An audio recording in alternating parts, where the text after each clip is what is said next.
Welcome back to our channel. It's your time guys. Runaway சீரிஸோட episode 7 தாங்க பார்க்க போறோம். இது வரைக்கும் நம்ம சேனலை சப்ஸ்கிரைப் பண்ணலனா மறக்காம சப்ஸ்கிரைப் பண்ணிருங்க. எபிசோட் 6 நம்ம ஆசன் காலி டிடெக்டிவ் லேடியம் சுடுறதோட முடிச்சிருப்போம். எபிசோட் 6 டிஸ்கிரிப்ஷன்ல லிங்க் பண்றேன், பார்க்காதவங்க பார்த்துட்டு வந்துருங்க. அப்ப நான் ஒரு கண்டினியூட்டி கிடைக்கும். எபிசோட் 7 உடைய ஓப்பனிங் சீன்ல 3 வாரத்துக்கு முன்னாடி அந்த கொலகாரியை ஒரு மிஷனுக்காக வெளியில அனுப்புவோம். அதை ஒருத்தவங்க ஒளிஞ்சு நின்று பார்ப்பாங்க. யாருன்னா நம்ம ஆஸோட காலில் ஒரு லேடி வந்து ஒரு சீட்டை வந்து மடிச்சு உள்ள வச்சாங்க தெரியுமா. அவங்க தான் ஒளிஞ்சு நின்று பார்த்துக்கிட்டு இருப்பாங்க. பார்த்துக்கிட்டு அந்த கொலகாரி வெளியே போனவுடனே இவங்க வேகமா வேற ஒரு இடத்துக்கு போவாங்க. போய் ஒருத்தனுக்காக வெயிட் பண்ணிக்கிட்டு இருப்பாங்க. இவங்க வெயிட் பண்ணவொன்னா வெளியில வருவான். வெளியில வந்து கால் எடுக்கலான்னு போகும்போது இவங்க வேகமா பக்கத்துல போய் ஏதோ ரொம்ப நாள் பழகின அனுபவத்துல ஏத்தன் உன்னை வந்து இவங்க 2 பேரும் கொல்ல போறாங்க அப்படின்னு சொல்லி ஆசன் காலி போட்டோவை காட்டி, நீ இங்க இருக்காத, உன் குடும்பத்தோட பக்கத்து ஊருக்கு போயில வேற எங்கேயாச்சும் கண்காதனான இடத்துக்கு போயிரு, நான் சொல்றத விளையாட்டுத்தனமா மட்டும் எடுத்துக்காத, அவங்க ஏன் கொல்ல வராங்க எது கொல்ல வராங்கன்னு என்னால சொல்ல முடியாது, நீ வந்து உயிரோடு இருக்கணும்னா இங்க இருக்கவே இருக்காத, உடனே இங்க இருந்து காலி பண்ணிடுன்னு சொல்லி அவங்க பயத்தோடய பதட்டத்தோடய அவங்க முன்னாடி சொல்லுவாங்க. ஆனா அவர் என்னன்னா இதெல்லாம் நம்பாம கார் எடுத்துட்டு அவர் சாட்டிக்கு வந்துருவாரு. இவங்களும் கார் பின்னாடியே கத்திக்கிட்டே இவங்க கத்துறத பார்த்தா எனக்கு என்னமோ இந்த கார்ல போனவரை இவங்களோட பையனாதான் இருக்கும்னு நினைக்கிறேன். அதையே சொல்லிடுவாங்க. அடுத்த சீன்ல அந்த கொலகாரியோ டிடெக்டிவ் லேடியை காரோட டிக்கில வந்து வச்சிருப்பாங்க. காரோட டிக்கில வச்சு யாருமே இல்லாத காட்டுக்குள்ள புதைக்கலாம்னு சொல்லி கூட்டு போய் அங்க புதைக்கலாம்னு சொல்லி குடிதோண்டலான்னு வைக்கும் போது ஒரு சத்தம், யார் அது போலீஸ்லாம் வந்துட்டாங்கன்னு இவங்க பயந்துட்டு இருக்கும்போது அப்ப அங்க சைக்கிள் ஒருத்த வரைவா. இவங்களுக்கு வந்து அதான் பெருமைச்சோட படா போலீஸ் இல்லடா, இங்க இருந்தா சரிப்பட்டு வராது, வேற இடத்துக்கு தான் போய் புதைக்கணும். அவங்க 2 பேரும் அந்த டிடெக்டிவ் லேடியும் ஒரு லேக் பக்கத்துல தோண்டி அங்கேயே புதைச்சிருவாங்க. கரெக்டா அவங்க புதைக்கலாங்கும் போது டிடெக்டிவ் லேடி போனுக்கு மிஸ்டர் கிரிட் வந்து மெசேஜ் பண்ணி, ஆலிசனை பார்க்க போறேன்னு சொன்னீங்களா, என்னாச்சு, ஏதாவது தெரிஞ்சுச்சுன்னா எனக்கு உடனே கால் பண்ணுங்க அப்படின்னு சொல்லியிருப்பாரு. அப்ப ஹாலி அதை பார்த்துட்டு ஆஸ் கிட்ட சொல்லுவான். ஆஸ் இதை பார்த்துட்டு யார் இந்த சைமன் கிரீன் அப்படிங்கிறவன்னு சொல்லி அவன் கேட்பான். கேட்கும்போது இவன் கூகுள் பண்ணி பார்த்தோன்னே யாருன்னா மிஸ்டர் கிரிட் வந்து போட்டு பொழக்கிற வீடியோ அவங்க கண்ணு முன்னாடி பார்ப்பாங்க. பார்த்தோன்னே இவன் வந்து நம்ம கொல்ல வேண்டிய லிஸ்ட்ல தானே இருக்கான்னு சொல்லி ஆஸ் சொல்லுவான். அப்பதாங்க ஆஸ் வந்து காலியும் வந்து யாருன்னா போட்டு தரல, இவங்களுக்கு முன்னாடியே வேற யாரும் அவங்கள போட்டு தள்ளிருக்காங்க. அதான் யாரும் தெரியல. இவ்வளவு நாள் நம்ம இவங்க 2 தான் போட்டு தரலன்னு நினைச்சிட்டு இருந்தோம். போட்டு தள்ளி கிட்டத்தட்ட கன்ஃபார்ம் ஆயிடுச்சு. கூடி சீக்கிரமே முழுசா தெரிஞ்சிடும் யாருன்னு யார் போட்டு தரலாம் அப்படிங்கிறது. அப்புறம் இவங்க அந்த டிடெக்டிவ் லேடியை வந்து புதைச்சிட்டு டிடெக்டிவ் லேடியை எங்க அவ பிக் பண்ணாலும் அங்கே போயிடுவாங்க. அங்க போய் அந்த 2 காரோட நம்பர் பிளேட்டி மாத்திட்டு டிடெக்டிவ் லேடியோட கார் எடுத்துட்டு இவங்க வந்து அங்க இருந்து கிளம்பி வந்துட்டு இருப்பாங்க. கிளம்பி வந்துகிட்டு இருக்கும்போது அங்க நம்ம மிஸ்டர் கிரிட் அமௌண்ட் எல்லாம் எடுத்துட்டு அப்படியே போய் டிஎன்ஏ டெஸ்ட் ரிசல்ட் வாங்குறதுக்காக வருவார். அந்த ரிசல்ட்ல வந்து என்ன இருக்குன்னா அவங்க 3 மிஸ்டர் கிரிட்டோட பசங்க தான் அப்படின்னு சொல்லி இருக்கும். இவர் அதை கேட்டோடனே ரொம்பவுமே சந்தோஷப்படுது. பல நம்ம பொண்ணு தான், நம்ம பசங்க தான் எல்லாருமே அப்படின்னு சொல்லி ரொம்பவுமே சந்தோஷத்துல இருப்பாரு. அவங்க சந்தோஷத்துல இருக்கும்போது அந்த டிடெக்டிவ் லேடிக்கு டெஸ்ட்டும் பண்ணுவாரு. அவங்க டெஸ்ட் பண்ணும்போது அங்க கார்ல வந்துகிட்டு இருந்த ஹாலி அண்ட் ஆஷ் வந்து அதை பாத்துருவாங்க. பார்த்துட்டு இந்த மாதிரி மெசேஜ் பண்றாரு, நான் வேணா வேற மாதிரி மெசேஜ் பண்ணட்டா அப்படின்னு சொல்லி ஹாலி கேட்பா. அதுக்கு ஆஷ் வந்து எதுவும் பண்ணாத, ஏதாவது பண்ணினா அவங்களுக்கு டவுட் போலீஸ் கிட்ட போயிடுவா, நம்ம மாட்டிக்கணும், இந்த மாதிரி பண்ணாத அப்படின்னு அவன் சொல்லுவான். இருந்தாலும் அவன் வந்து அதை கேட்காம வேற ஏதோ மாதிரி மெசேஜ் பண்ணி அங்க அனுப்பி விட்டு அதை வந்து மிஸ்டர் கிரிட் பாப்பாரு. பார்த்துட்டு இவங்க இந்த மாதிரி மெசேஜ் எல்லாம் பண்ண மாட்டாங்களே, இருந்தாலும் எனக்கு ஏதோ ஒரு டவுட்டா இருக்கு, ஒருவேளை வேற யாருங்கெல்லாம் இருப்பாங்களோ அப்படின்னு சொல்லி டவுட்ல இருக்கும்போது அவர் வந்து ஒரு வெப்சைட், அதாவது டிடெக்டிவ் லேடியோட வெப்சைட்ல பார்த்துட்டு அவங்க மாமியாருக்கு கால் பண்ணுவாங்க. கால் பண்ணி இந்த மாதிரி அவங்க எங்க அப்படின்னு சொல்லி கேட்பாங்க. அவன் வந்து இந்த மாதிரி ஆலிசனை பார்க்க போயிருக்கா, நீங்க வீட்டுக்கு அவங்க பேசலாம் சொல்லி வீட்டுக்கு கூப்பிடுவாங்க. இவரும் போயிடாரு. போயிட்டு அவரை பதிலாக பேசிட்டு தனக்கு வந்து மெசேஜ் அவங்ககிட்ட காட்டுவாங்க. காட்டுனா இவன் இந்த மாதிரி மெசேஜ்லாம் பண்ற ஆளே இல்லையே அப்படின்னு அவங்க சந்தேகப்படுவாங்க. அப்ப வந்து அவரும் சொல்லுவார், ஆமா இவங்க வந்து இந்த மாதிரி மெசேஜ்லாம் பண்ணதில்லை, எனக்கு அவங்க எப்போ வந்து ஃபோன் கால் தான் பண்ணுவாங்க, இருந்தாலும் புதுசாக இந்த மாதிரி நடந்திருக்கா, ஒருவேளை இதெல்லாம் மாட்டிக்கிட்டாங்களா அப்படின்னு சொல்லி 2 பேரும் பேசிக்கிட்டு இருப்பாங்க. டிடெக்டிவ் லேடியோடைய மாமியார் வந்து நான் வந்து போலீஸில் கம்ப்ளைண்ட் கொடுத்து பார்க்குறேன் ஏதாவது நடந்துச்சுன்னா அப்படின்னு சொல்லி அவங்க யோசிச்சுட்டு இருக்கும்போது அனன்யா வந்து மிஸ்டர் கிரிட்டுக்கு ஃபோன், அதாவது மெசேஜ் பண்ணுவான். மெசேஜ் பண்ணி டைம் ஆச்சு நான் உடனே கிளம்புன்னு சொல்லி அங்கேருந்து அவங்க கிளம்பி வருவார். அப்புறம் இவர் ஹாஸ்பிட்டலுக்கு போயிடுவார்.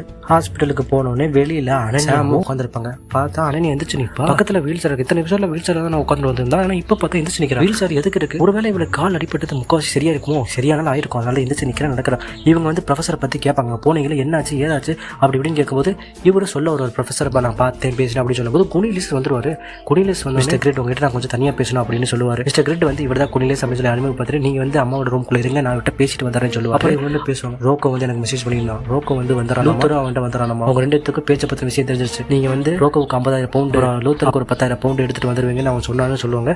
அப்போ அவருக்கு லூத்தர் ரிலீஸ் ஆயிட்டான் அப்படின்னு ஷாக் ஆகும். ஆமா பெயில் கிடைச்சிச்சா, வெளியே வந்துட்டான், நீங்க அமௌண்ட் எடுத்து வந்துருங்க, நான் போய் இது பண்ணணும்னு சொல்லி அடுத்த சீன் அந்த கொலகாரியும் கார் பார்க்கிங்ல காரை விட்டுட்டு இறங்கி வருவாங்க. இவன் வந்து மிஸ்டர் கிரிட்டை நம்ம ஏன் கொலை பண்ணணும், அவன் பேசாத சிவனேன்னு தானே இருக்கிறான், அவனை ஏன் நம்ம கொலை பண்ணணும், நம்ம வேலை ஒன்றும் இது கிடையாது இல்லை, அவங்க யாரை கொலை சொல்றாங்களோ அவங்களை மட்டும் கொலை பண்ணிட்டு நம்ம சார் தலைமை வாரத்தாலும் நம்ம வேலைன்னு சொல்லி அவகிட்ட சண்டை கட்டுவான். அப்போ அவன் இல்லை, இவனுக்கு வந்து நம்மளை பற்றின ஏகப்பட்ட விஷயம் தெரிஞ்சிருக்கும், இவனை மட்டும் நம்ம சும்மா விட்டோம் நம்மளை கண்டிப்பாக போலீஸ் மாட்டி விட்டுருவோம், அதனால அவனை கொன்னே ஆகணும் அப்படின்னு அவன் சொல்லுவான். இருந்தாலும் அவன் கேட்க மாட்டான். நீ சொன்ன மாதிரி நம்ம கொலை பண்ணிட்டே இருந்தோம்னா ஆல்ரெடி நம்ம டிடெக்டிவ் லேடியை கொலை பண்ணோம், அங்கே கொலை பண்ணோம், இங்கே கொலை பண்ணோம், எத்தனை பேர் நம்ம கொலை பண்ணிருக்கோம், நீ கொலை பண்ணிட்டு இருந்தா நம்ம என்ன கொலைகாரங்க இந்த வேலை தான் பண்ணிட்டு இருக்கோம் அப்படின்னு சொல்லி கண்டபடி அவனை புடிச்சு திட்டிட்டு இருப்பேன். அவன் வந்து அதை கேட்க மாட்டான், இருந்தாலும் கொன்னே ஆகணும் அப்படிங்கிற ஒரே முடிவோடு இருப்பான். அப்புறம் டிடெக்டிவ் லேடியோட மாமியார் வந்து சாம்பு கிட்ட போய் இவங்க பேசினதை வந்து சொல்லுவது, அதாவது இவங்க ஒரு பிரைவேட் இன்வெஸ்டிகேட்டர், இத்தனை நாளா இந்த கேஸை பூரா விசாரிச்சுக்கிட்டு இருந்தாரு, ஹென்ரியை பத்தியும் பேஜை பத்தியும் ஆரனை பத்தியும் எல்லாத்தையும் பத்தி விசாரிச்சுக்கிட்டு இருந்தாங்க அப்படின்னு சொல்லுவாங்க. இவங்களுக்கு யார் இந்த வேலையெல்லாம் கொடுத்தாங்க அப்படின்னு சொல்லி கேட்பாங்க.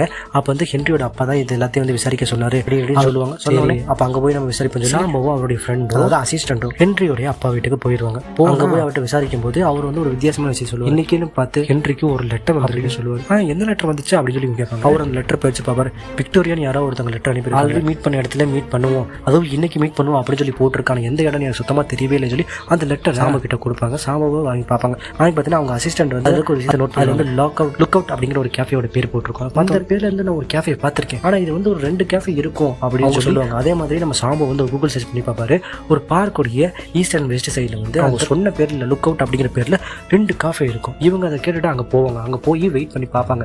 ஒரு சைடில் வந்து நம்ம சாம்பவும், இன்னொரு காஃபேல வந்து அவங்க அசிஸ்டன்ட் வெயிட் பண்ணி பார்த்துக்கிட்டு இருப்பாங்க. வெயிட் பண்ணிட்டு இருக்க அந்த காஃபேல வந்து வெயிட்ரஸ் வந்து இருப்பாங்கல்ல, அவங்க வந்து வேற ஒரு டேபிள்ல உட்காந்து யாருக்கோ வெயிட் பண்ணிக்கிட்டு இருப்பாங்க. அதை பார்த்து சாம்பவுக்கு சின்னதாக ஸ்ட்ரைட், ஒருவேளை இவங்க தான் விக்டோரியாவா இருக்கும்னு சொல்லி அங்கிருந்து எந்திரிச்சு வந்து விக்டோரியான்னு சொல்லி கூப்பிடுவாங்க. அவங்களுக்கு தெரியும். அப்போ கன்ஃபார்மே பண்ணிடுவாரு, நான் தான் டிடெக்டிவ் சொல்லிட்டு அவங்க அதை பத்தி பேசிக்கிட்டு இருப்பாங்க. அடுத்த சீன் ஆஷன் ஹாலி பார்ல வந்து உட்காந்துருப்பாங்க.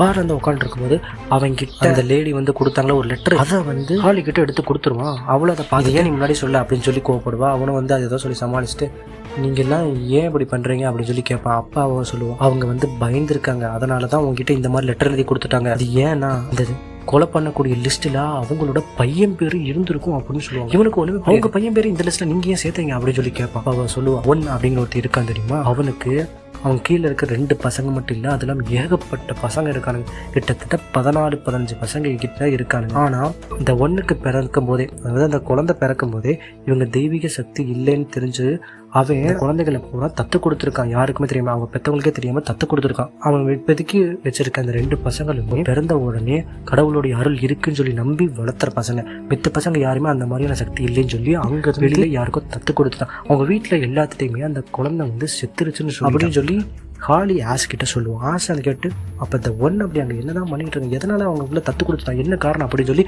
இன்னும் மேலே கேட்பான். அப்பா அவ சொல்லுவா, ஒன்று கிட்ட பல கோடிக்கணக்கான சொத்துகள் இருக்கு, அந்த சொத்துகளுக்கு எல்லாம் வெளியில் எழுதி வச்சிருக்காங்க. இந்த ஒன் இறந்ததுக்கு அப்புறம் அந்த சொத்துக்கள் சரி பாதியா அவனுடைய ஆண் வாரிசுகளுக்கு மட்டும்தான் போய் சேரும்னு எழுதி வச்சிருக்காங்க. இப்ப திடீர்னு ஆண் வாரிசுன்னு சொல்லி ஒவ்வொருத்தனா அங்க இருந்து வந்துட்டு இருக்கிறதா இவருக்கு தெரிஞ்சிருக்கு. அதனால எல்லாத்தையும் போட்டு தள்ள பிளான் பண்ணிட்டாரு. ஒருவேளை அவங்க வந்து அந்த சொத்து பூரா கேட்டாங்கன்னா ஷைனிங் ட்ரூத் அப்படிங்கிறது ஒன்று இல்லாமலே போயிடும், ரொம்பவுமே கேவலமா அசிங்கமா போயிடும் அப்படின்னு அவன் சொல்லிக்கிட்டு இருப்பான். அவன் சொல்லிக்கிட்டு இருக்கும்போது அங்க விக்டோரியா கிட்ட அவருடைய அசிஸ்டன்ட் கேள்வி கேட்டுக்கிட்டு இருப்பாங்க. அப்ப அவங்க சொல்லுவாங்க, எனக்கு இது வந்து சுத்தமாவே தெரியாது, ஹென்றி என் பையங்கிறது அவன் தான் முதல்ல வந்தான், ஏதோ ஒரு டிஎன்ஏ வெப்சைட்ல நான் தான் அவங்க அம்மாங்கிறத கண்டுபிடிச்சிட்டான், அவன் தான் முதல்ல வந்து பேசினா, இதை வந்து நாங்கள் வெளி உலகம் தெரியக்கூடாதுங்கிற எந்த ஒரு ஆன்லைன் மட்டுமே இல்லாமல் ஆஃப்லைனில் லெட்டர் மூலியமாக பரிமாறிக்கலாம்னு சொல்லி நாங்கள் தான் முடிவு பண்ணி சொல்லிட்டு இருந்தோம். ஆனால் நான் ஒரு தப்பு பண்ணி, நான் வந்து முன்னாடி ஷைனிங் ட்ரூத்தில் தான் இருந்தேன். அங்கேருந்து நான் குழந்தை பிறந்ததுக்கப்புறம் என் குழந்தை செத்து போயிடுச்சுன்னு அவங்க சொல்லிட்டாங்க. சொன்னதுனால அங்கேருந்து நான் தப்பிச்சு இங்கே வந்துட்டேன். இங்கே வந்தது யாருக்குமே தெரியாது. இப்போ திடீர்னு ஹென்றி வந்து என் பையன் சொன்னதுனால நான் வந்து அவங்ககிட்ட போய் சொல்லிட்டேன், ஹென்றி உயிரோட தான் இருக்கான், நீங்கள் என்ன விளையாட்டுத்தனம் பண்ணிட்டு இருக்கீங்களா அப்படின்னு கண்டபடி பேசிட்டு வந்தேன்னு சொல்லி இவங்க சொல்லுவாங்க. அப்போ தான் தெரியும் சாம்பவம் இவ்வளோ பெரிய மேட்டர் உள்ள விஷயம் இருக்குது. அதனால் டிடெக்டிவ் லேடி வந்து பிரதர்ஸ் அப்படிங்கிற மாதிரி கண்டுபிடிச்சாங்களா, அதெல்லாம் கோர்வு பண்ணி ஒரு பார்த்துட்டு இருப்பாரு. நமக்கு அது தெரிஞ்சோரியா போய் அவங்க கிட்ட பஞ்சாயத்து பண்ணதுனால தான் அவங்களுக்கு தெரிஞ்சிருக்கு இத்தனை பசங்க இன்னமும் இந்த ஒன்றுக்கு வந்திருக்காங்க. திருப்பி அவங்க 4 மணி வந்து சொத்து கேட்டாங்கன்னா 4 மணி பிரச்சனை ஆயிரும், ஒருவேளை கேவலம் அசிங்கமாக போயிடும். இந்த ஷைனிங் ட்ரூத் ஒன்றுங்கிறது எல்லாமே போயிருங்கிறதுனால தான் கொலை பண்ணியிருக்காங்க. ஒருவேளை விக்டோரியா அதை மறைச்சிருந்தாங்கன்னா இவங்க இந்த ஷைனிங் ட்ரூத் அப்படின்னு சொல்லிக்கிட்டு இருக்காங்க இத்தனை கொலைகளை பண்ணியிருக்க வேண்டியதே இல்லை. இவங்க சும்மா இல்லாமல் போய் அத்தனை வேலையை பார்த்து விட்டாங்க. அதனால தான் அவங்க எல்லாத்தையும் கொலை பண்ண வரானுங்க. இருந்தாலும் கூட அந்த உயிரை கூட மாற்றி எழுதிருக்கலாம். ஆனால் அதுக்கு அவங்க ஒன்று சொல்லுவான், உயிரை வந்து மாற்றி எழுத முடியாதுன்னு. ஆல்ரெடி அவங்க வம்சாவளி வந்து ஷைனிங் ட்ரூத் ஆரம்பிக்கும் போதே இந்த மாதிரி உயிரெல்லாம் எழுதி வச்சுட்டாங்களாமா, அதை மாற்றவே முடியாது.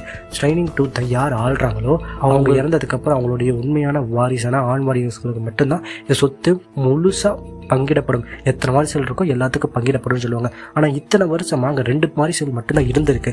இப்போ திடீர்னு 14-15 பேர் வந்து கேட்டாங்கன்னா அங்கே வந்து ஷைனிங் ட்ரூத் அப்படிங்கிற ஒன்று கட்டுப்பாட்டில் இருக்காது. அங்கே இருக்கவங்க எல்லாருமே அப்படி இப்படின்னு சொல்லி அதுகளே அழிஞ்சு போயிருங்கிறதுனால தான் இவங்க இத்தனை பேரை கொல்றதுக்காக வந்திருக்காங்க, கொல்லவும் செஞ்சுருக்காங்க. அப்புறம் சைமன் வந்து அந்த அமௌண்ட் எல்லாம் எடுக்கிறதுக்காக அங்கே போவார். பேங்க் முன்னாடி போய் அவங்க சிஸ்டர் இன் லா கிட்ட பேசுவார். அப்போ குனிலேஸும் கூட இருப்பார்.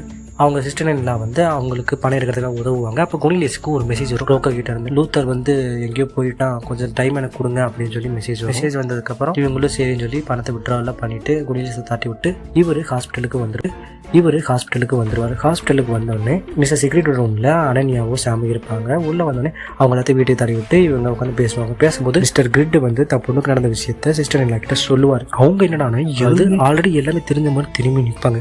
எந்த ஒரு ரியாக்ஷனுமே காட்டாம இவர் தெரிஞ்சிடும். உனக்கு முன்னாடியே தெரிஞ்சிருக்கு, ஆனால் நீ என்ன சொல்லலைன்னு சொல்லி இவர் சண்டை கட்டுவார். ஆமா எனக்கு தெரியும், அவனை பேஜ் தான் உங்ககிட்ட எதுவுமே சொல்லக்கூடாது, சத்தியம் வாங்கிட்டான்னு சொல்லி அவங்க சொல்லுவாங்க. இருந்தாலும் அவர் வந்து கண்டபடி திட்டிக்கிட்டு இருப்பாரு. திட்டும்போது எங்க 2 பேத்துக்கிட்ட இருந்து நீ மறைச்சிருக்கா அப்படின்னு கிரிட் வந்து சொல்லுவாரு. அப்ப அவங்க வந்து சொல்லுவாங்க, 2 பேத்துக்கிட்ட மறைச்சேன்னு சொல்லாதீங்க, அவங்க கிட்ட மட்டும்தான் மறைச்சேன் அப்படின்னு சொல்லுவாங்க. அப்ப கிரிட்டுக்கு நீ சொன்னியா அப்படின்னு சொல்லி கேட்பாங்க. அவங்க சொல்லுவாங்க, அப்ப அவருக்கு ஆல்ரெடி அவளுக்கு தெரிஞ்சிருந்தும் எங்ககிட்ட சொல்லலையே அப்படின்னு சொல்லி மனசொல்ல கிட்ட இருந்து ஒரு மெசேஜ் வரும், ரோக்கோ இஸ் வெயிட்டிங்னு. இவங்க அப்படி பணத்தை எடுத்துட்டு ரோக்கோவோட வீட்டுக்கு போகலான்னு சொல்லி போவாங்க. அங்கே ஆஷ் அண்ட் ஹாலி வந்து ஏரனை போட்டு தள்ளுறதுக்காக அங்கே போயிடுவாங்க. ஏரன்ற தங்கிட்டு இடத்துக்கு போவாங்க. உள்ளே போய் கதவை தட்டுவாங்க. அங்கே ஏரன் இருக்க ஆஷ் என்ன பண்ணுவோம்னா டோரை கூட உள்ளே வந்துடுவான். உள்ளே வந்தால் அங்கே போகிற போலீஸ் வந்து எல்லாமே அங்கங்கே வந்து ரத்தக்கரை போலீஸ்னு போட்டிருந்த பேட்ச் அது இதுன்னு எல்லாமே கடந்தோன்னு இவனுக்கு நமக்கு முன்னாடி யாரோ ஒரு ஆள் ஏரனை போட்டுட்டாங்க. அப்போ ஹாலி கிட்ட சொல்லிட்டு அங்கேருந்து வெளியில் வருவாங்க. வெளியில் வந்தோடனே ஹாலி மிஸ்டர் கிரிட்டும் கொலினியஸும் வரதை பார்த்துட்டு அவங்களை ஃபாலோ பண்ணணும்னு சொல்லி பண்ணுவான். இப்போ கொனிலியஸும் மிஸ்டர் கிரிட்டும் அங்கேருந்து அப்படியே ரோக்கோவோட அண்டர் கிரவுண்ட் பில்டிங்க்கு போவாங்க. இவங்களும் பின்னாடியே ஃபாலோ பண்ணிட்டு வருவாங்க. அண்டர் கிரவுண்டில் ரோக்கோ உட்காந்துருக்கும். இவங்களும் உள்ளே வருவாங்க. உள்ளே வந்தோடனே பேஜை பற்றி எல்லாமே கேட்பாங்க. கேட்டாலும் தெரிஞ்சது சொல்லி பேஜ் கொல்லனத்தை அடுத்த நாள் ரோக்கோவுக்கு பஸ் ஏறி போயிருக்கா அப்படின்னு சொல்லி அவன் சொல்லுவான். சொல்லிட்டு பணத்தை எடுத்துகிட்டு போகலான்னு சொல்லி அங்கே போவான். போகும்போது இங்கேருந்து அதாவது வெளியில் இருந்து லூத்தர் உள்ளே வந்துடுவான். உள்ளே வந்தோடனே ஆஷ் அண்ட் ஹாலி ஒளிஞ்சிருக்கிறத பார்த்து கத்திடுவான். கத்தனோடனே ஆஷ் என்னன்னா கன் எடுத்து லூத்தரை சுட்டுருவான். லூத்தர் தோத்துட்டு அங்கிட்ட ரோக்கோவை கொண்டுருவான். ரோக்கோவை கொண்டுட்டு சைமனை கொள்ளலாங்க போகுள்ள கொனிலியஸ் வந்து அவரை காப்பாற்றி மாறி கன் ஷாட் நடந்துகிட்டே இருக்கும்போது கொனிலியஸ் வந்து ஆஷோடைய கழுத்தில் சுட்டுட்டு அங்கிருந்து தப்பிக்கணும்னு சொல்லி போவார். அப்போ கன் ஷாட்டில் கொனிலியஸோடைய ரைட் ஹேண்டில் புல்லட் பட்டோடனே சைமன் அவர் இழுத்து முடிச்சுட்டு அப்படியே கூட்டிகிட்டு வந்துகிட்டே இருப்பார். இங்கே ஆஷ் எடுத்ததை பார்த்தோன்னே ஹாலி டென்ஷன் ஆகி கன் எடுத்துட்டு அவங்களுக்கு கொல்லணுங்கிற வெறியில் வருவா. இவங்களும் பின்னாடி எப்படி வந்துகிட்டே இருப்பாங்க. அப்போ ஒரு பில்டிங்குள்ளே போகும்போது சைமன் தனியாக போக சொல்லிடுவாரு, நீங்கள் போய் போலீஸுக்கு ஃபோன் பண்ணுங்க அப்படின்ட்டு இவர் ஹாலியை டைவர்ட் பண்ணிட்டு மாடியில் ஏறி போய்கிட்டே இருப்பார். ஹாலி பின்னாடி சைமனை பொறுத்தளவுக்கு வெறிகுண்டு வந்து அப்படியே சைமனுடைய முதுகில் சுடுவா. அவரு திரும்பி கீழே வந்துடுவார். கீழே வந்ததுக்கப்புறம் ஹாலி பக்கத்தில் வந்து நெத்திப்பட்டு கிட்ட கண்ணை வச்சு சொல்லாங்கும் போது அந்த லேடி வந்து ஹாலியை தள்ளி கீழே விட்டு நீங்கள் யாருங்க அப்படின்னு சொல்லி கேட்டு அப்படியே மயக்க முட்டி விடுவார். அவங்க எதுவுமே சொல்லாமல் அங்கேருந்து கிளம்பிடுவாங்க. அங்கே நம்ம சாம்போவும் அவருடைய அசிஸ்டண்ட்டும் விக்டோரியா சொன்னதை ஷைனிங் ட்ரூத் அப்படிங்கிற இடத்துல பெரிய போலீஸ் படையோடு அங்கே போவாங்க. இதோட இந்த எபிசோட் முடியுது. வீடியோ லைக் பண்ணுங்க, மறக்காம சப்ஸ்கிரைப் பண்ணுங்க.